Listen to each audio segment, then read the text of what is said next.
So ஆமா. சேலஞ்சிங்கா சமீப காலத்துல என்ன விஷயம் நீங்க பார்த்தீங்க? சேலஞ்சிங்கான ஜாதகமா இருக்கட்டும், இல்ல சேலஞ்சிங்கான ஜோதிடத்துல சமீபமா சேலஞ்சிங்கா என்ன உங்களுக்கு இருந்தது? எப்பவுமே லைஃபே கிளையன்ட் உங்களுக்கு வந்து சேலஞ்சிங்கா இருப்பாங்க. அத விட்டுறலாம். ஓகே. இல்ல, இல்ல.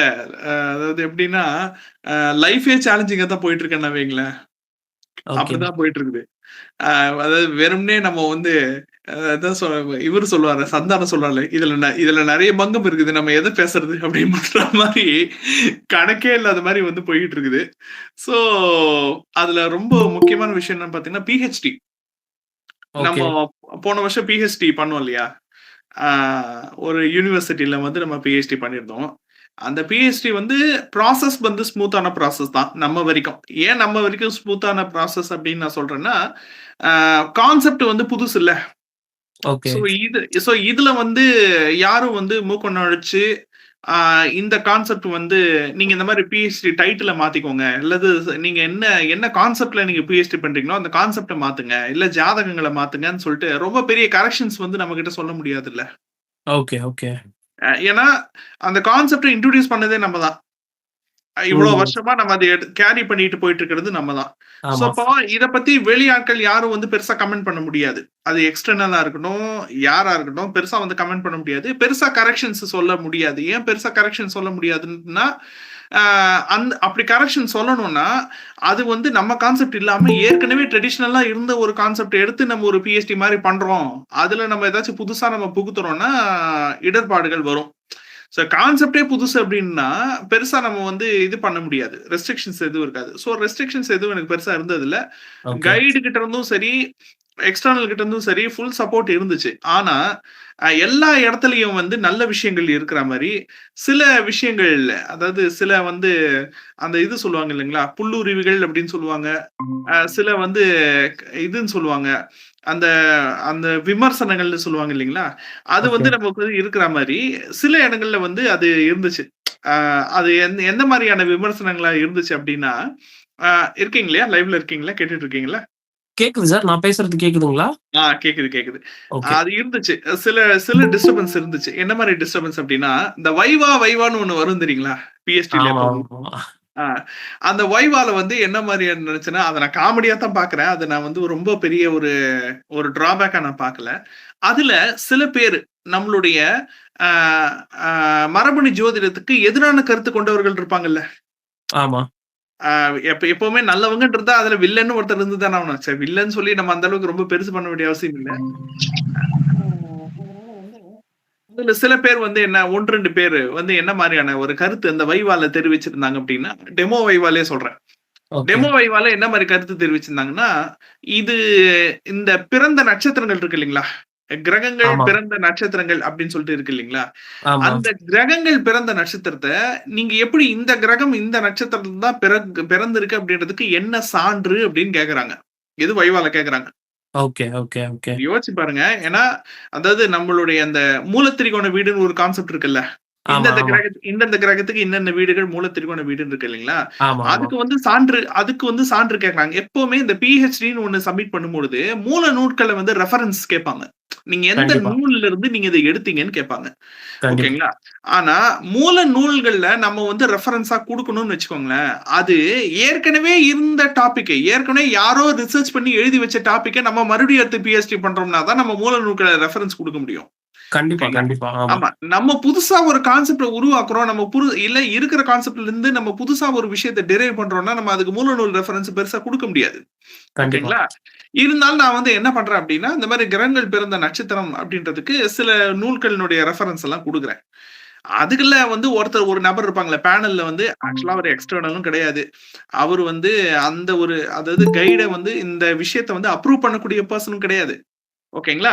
அவரு வந்து பேனல்ல உட்கார்ந்துட்டு அவரு வந்து என்ன பண்றாரு அப்டின்னா, சில அந்த கல்மிஷம், சில்மிஷம்னு சொல்லுவாங்க பார்த்தீங்களா? அந்த மாரி சில சில்மிஷ வேலையெல்லாம் பார்க்குறாரு. என்ன வேல ஓகே. பார்க்குறாருன்னா, நீங்க குடுத்த நூல்கள்லாம் மூல நூல்கள் கிடையாது.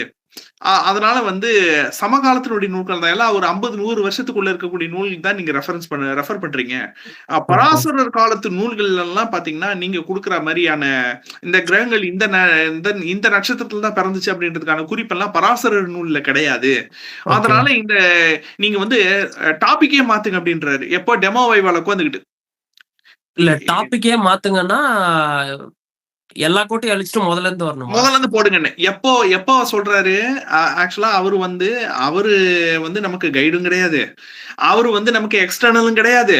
ஓகேங்களா? யாரும் கிடையாது. அவரு வந்து யாருக்கு கைடுன்னா, இந்த நாங்க நாங்க பிஎச்டி பண்ண இடத்துல வந்து ஆ வேத, ஜோதிஷ, யோக சாஸ்திரம் அந்த அந்த கான்செப்ட்ல தான் வந்து பிஎச்டி போயிட்டு இருக்கு. ஸோ ஜோதிடம் சம்பந்தப்பட்டு பிஎச்டி பண்றவங்களும் இருக்கிறாங்க. அதுல வேதம் சம்பந்தப்பட்டு பிஎச்டி பண்றவங்களும் இருக்கிறாங்க. ஸோ வேதம் இருக்கு இல்லைங்களா? வேதம் ரிலேட்டடா பிஎச்டி பண்ணி பேப்பர் சப்மிட் பண்றவங்க இருக்கிறாங்க. வாஸ்து சாஸ்திரம் மற்றும் நியூமராலஜி ரிலேட்டடா பிஎச்டி பண்ணி சப்மிட் பண்றவங்க இருக்கிறாங்க. ஓகேங்களா? அப்போ இந்த வேதம் சம்பந்தப்பட்டு பிஎச்டி பண்றாங்க பாருங்க. அந்த பிஎச்டி பண்றவங்களுக்கு அவர் கைடு. ஓகேங்களா? சோ அவர் வந்து முதல்ல ஜோதிடம் சம்பந்தப்பட்டு பிஎச்டி பண்றவங்களுக்குள்ள அவர் வந்து கேள்வியே கேட்க கூடாது. அது வந்து நார்ம்ஸ்லயே கிடையாது. ஆனா அவர் என்ன பண்றாருன்னா, வந்துட்டு இந்த டிஎன்ஏ அஸ்ட்ராலஜியினுடைய இந்த பேசிஸ் ஆன இந்த கிரகங்கள் பிறந்த நட்சத்திரமோ, அந்த நட்சத்திரங்களுக்கான புராணமோ, கிரகத்துக்கான புராணமோ அவர் என்ன பண்றாரு, இதுக்கு வந்து பேஸ் கிடையாது அப்படின்றாரு. இதுக்கு வந்து அறிவியல் ஆதாரம் கிடையாது. ஏன்னா இதுக்கு வந்து மூலநூல் சான்று கிடையாது அப்படின்னு சொல்லிட்டு, நான் மூலநூல் சான்று குடுக்குறேன்னு சொல்லிட்டு ஒரு காமெடி பண்ணாரு.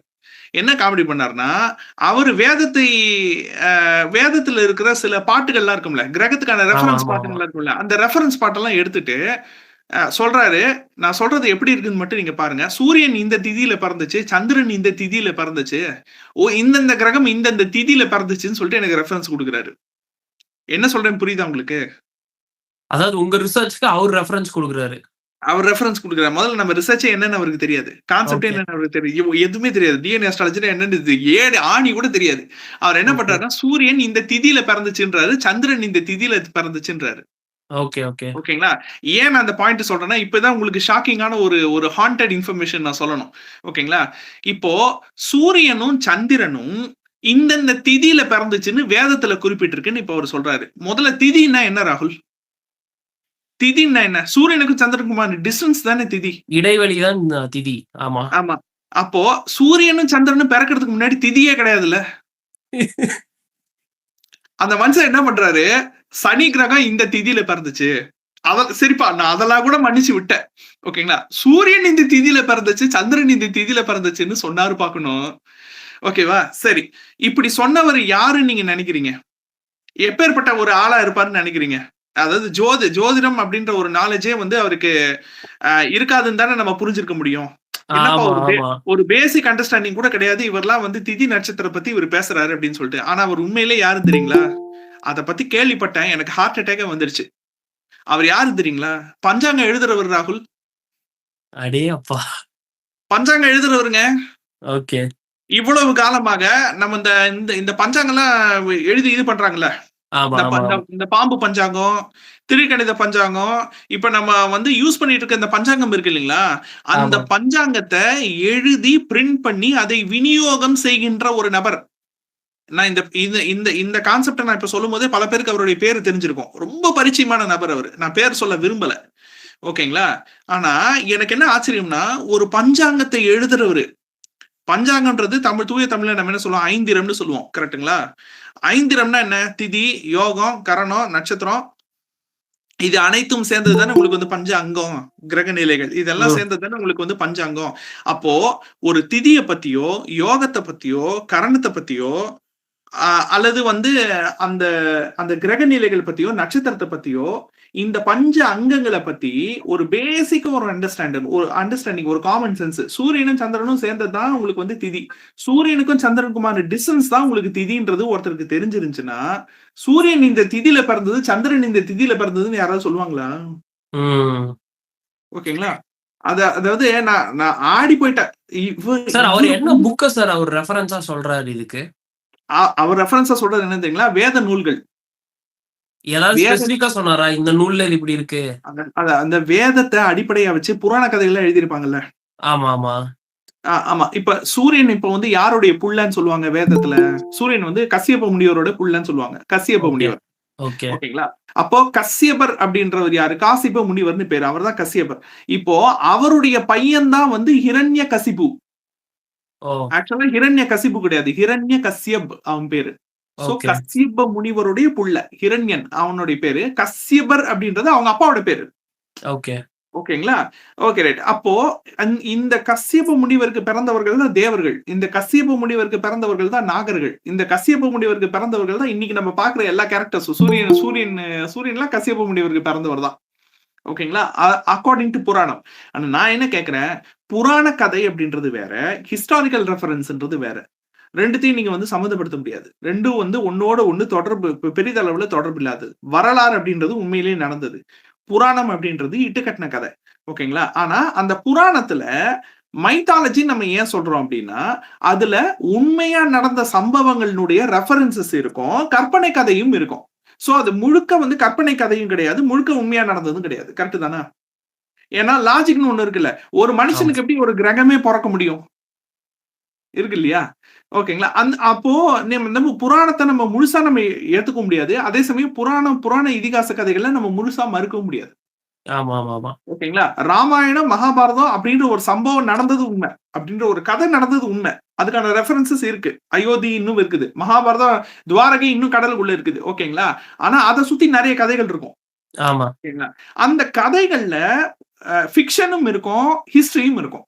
ஆம். சோ இந்த ஹிஸ்டரி, ஃபிக்ஷன் இவை இரண்டும் கலந்து தான் மைத்தாலஜி. அதனால தான் நம்ம ஏன் சொல்றோம் மிஸ்ட்ரின்னு சொல்றோம், அது மைத்தாலஜின்னு சொல்றோம். ஏன் மைத்தாலஜினா அது 100% உண்மையும் கிடையாது, 100% பொய்யும் கிடையாது. ஓகேங்களா? கரெக்ட். ஆனா அறிவுன்னு கொஞ்சமாவது இருக்கிறவங்க, கூறுன்னு கொஞ்சமாவது இருக்கிறவங்க, அதுல ஹிஸ்டரி என்ன, அதுல ஃபிக்ஷன் என்னன்றது கொஞ்சம் பிரிச்சாவது பார்க்கணும்ல. ம். ஓகேங்களா? சோ அப்படி நம்ம பிரிச்சு பார்க்காம விட்டுறதுனுடைய வினை தான் இந்த மாரி ஆட்கள்லாம் போய் உட்கார்ந்துகிட்டு ஓகேங்களா? அதுவும் என்ன பிஹெச்டிங்க, பிஹெச்டியினுடைய பேனல்ல போய் உட்கார்ந்துகிட்டு, சூரியன் இந்த திதியில பிறந்தாரு, சந்திரன் இந்த திதியில பிறந்தாருன்னு உட்கார்ந்து சொல்லிக்கிட்டு இருக்காரு இங்க வந்து உட்கார்ந்துட்டு. அதாவது அதன் அடிப்படையில இப்ப அவரு நம்மள ரிசர்ச் பண்ண சொல்றாரு. அதன் அடிப்படையில் ரிசர்ச் பண்ண சொல்றாரு. அது வந்து நம்ம இதுக்கும் எக்ஸ்டர்னலுக்கும் பயங்கர கடுப்பாயிடுச்சு. இவருக்கும் கைடுக்கும் கடுப்பு. அதே நம்ம கைடு இருப்பாங்க இல்லைங்களா? 2 கைடு இருப்பாங்க இல்லையா? அந்த கைடுக்கும் கடுப்பாயிடுச்சு. ஏன்னா, எந்த மீட்டிங்க்குமே அவர் வரல. எந்த பிஹெச்டி மீட்டிங்க்குமே அவர் வரல. வராம 2 வருஷம் சும்மா இருந்துட்டு கடைசி 2 வருஷம் முடிய போகுது. 2 வருஷம் முடியிற அந்த நாள்ல வந்து நீ உட்கார்ந்துட்டு என்னன்னு தெரியாது. என்னன்னு தெரியாம உட்காந்து முதல்ல எல்லா கோட்டையும் அழிச்சுட்டு முதல்ல இது போடுங்க. அப்ப ப்ரிப்பேர் பண்ணவங்க இவ்வளவு வருஷமா 300 பக்கம் பிஎஸ்டி. அதை ப்ரிப்பேர் பண்ணும்போது 500-600 பக்கம் ஆயிடுச்சு. அந்த 500-600 பக்கத்தை 300 பக்கமா சுருக்கிறதுக்கு நான் பட்டப்பாடு என்ன படிச்ச பரமனுக்கு தான் தெரியும். ஏன்னா ஒரு டாபிக் கிடையாது, 8 டாபிக் உள்ள பிஎஸ்டி ப்ரிப்பேர் பண்ணோம். 8 சப் டாபிக் உள்ள அடக்க பார்த்தோம் அந்த பிஎஸ்டி குள்ள. நம்மளுக்கு தான் டாபிக்ஸ் நிறைய இருக்கே, போயிட்டே இருக்குமே. ஒரு டாபிக்கும் நம்ம 100 ஜாதகம் நம்ம ரெஃபரன்ஸ் காட்டலாம் இல்லைங்களா? சோ ஒரு வழியாக எவ்வளவு ஹேர்டல்ஸையும் கடந்து அந்த பிஎஸ்டி வந்து முடிந்தது நல்ல விதமாக. 1. 2வது இப்ப அடுத்த கட்ட நம்மளுடைய வெற்றி சந்தோஷமான செய்தி என்னன்னு பாத்தீங்கன்னா, இப்ப இந்த பிஎஸ்டி போன வருஷம் முடிஞ்சு நம்ம அந்த யூனிவர்சிட்டி ஜேர்னல்ல பப்ளிஷ் ஆச்சு இல்லைங்களா? இப்ப நம்ம அதை என்ன பண்றோம்னா, அந்த பிஹெச்டியினுடைய அந்த தீசிஸ நம்மளுடைய கான்செப்ட வெறும் அந்த ஜேர்னல் மட்டும் இல்லாம இன்டர்நேஷனல் ஜேர்னல் நிறைய இருக்கும்ல. ஆமா. அது அஸ்ட்ராலஜி ரிலேட்டட் ஜேர்னலும் இருக்கும், சயின்டிபிக் ஜேர்னலும் இருக்கும். ஓகேங்களா? இப்ப அதுக்குள்ள சயின்ஸா நம்மளுடைய பேப்பரை பப்ளிஷ் பண்றதுக்கான முயற்சியை இப்ப நம்ம அடுத்த கட்டத்துல எடுக்க ஆரம்பிக்கிறோம். அருமை சார், அருமை. அதுக்காக நம்ம என்ன பண்ணோம் அப்படின்னா, ஒரு சயின்டிஸ்ட் நம்ம சேனல்லயே நம்மளுடைய உங்க சேனல்லையும் சரி, சிவமயம் சேனல்லையும் சரி, சுவாமிநாதன் ஒரு சயின்டிஸ்ட் இன்டர்வியூ கொடுத்தாரு இல்லைங்களா? ஆமா, ஆமா, ஆமா. அவர் யாருன்னு நம்ம நேயர்களுக்கு தெரியும். நான் ஒரு இன்ட்ரோ கொடுத்திருந்தேன் அவரை பத்தி. Environmental microbiologist. ஒரு மைக்ரோபயாலஜி சயின்டிஸ்ட். அதாவது நுண்ணுயிர் விஞ்ஞானி. அதுவும் எப்படின்னா என்விரான்மெண்டல் மைக்ரோபயாலஜி. சூழலியல்ல இருக்கக்கூடிய பஞ்சபூதங்கள்ல இருக்கக்கூடிய நுண்ணுயிர்கள் அதனால் ஏற்படக்கூடிய தாக்கம் என்னன்றத கிட்டத்தட்ட 10-15 வருஷமாக ஆய்வு செய்யக்கூடிய நபர். ஒரு 2-3 பிஹெச்டிக்கு சொந்தக்காரர். இந்த யூடியூப் சயின்டிஸ்ட் எல்லாம் கிடையாது, ஒரிஜினல் சயின்டிஸ்ட் அவரு. ஓகேங்களா? ஆமா. அவர் வந்து என்ன பண்றாரு, அவர் வேலை பார்க்கக்கூடிய யூடிஎஸ் சொல்லிட்டு ஒரு யூனிவர்சிட்டியில வந்து நம்மளுடைய பேப்பரை வந்து ஒரு தீசிஸா எழுதி, ஏன்னா அஸ்ட்ராலஜின்னு ஆக்சுவலா அவங்க எழுதுனா அவங்களுக்கு வந்து தெரியாது. வெள்ளைக்காரங்களுக்கு வந்து ஜோதிடம்னா என்னன்னு தெரியாது. ஏன்னா அவங்களுக்கு அவங்களோட பர்த்டேமே அவங்க எல்லாம் நோட் பண்ணது கிடையாது. ஓகேங்களா? அஸ்ட்ராலஜின்றது அவங்கள பொறுத்த வரைக்கும் ஃபிக்ஷன். அதுக்குள்ள இருக்க சயின்ஸ் என்னன்றது அவங்களுக்கு துளியுமே தெரியாது.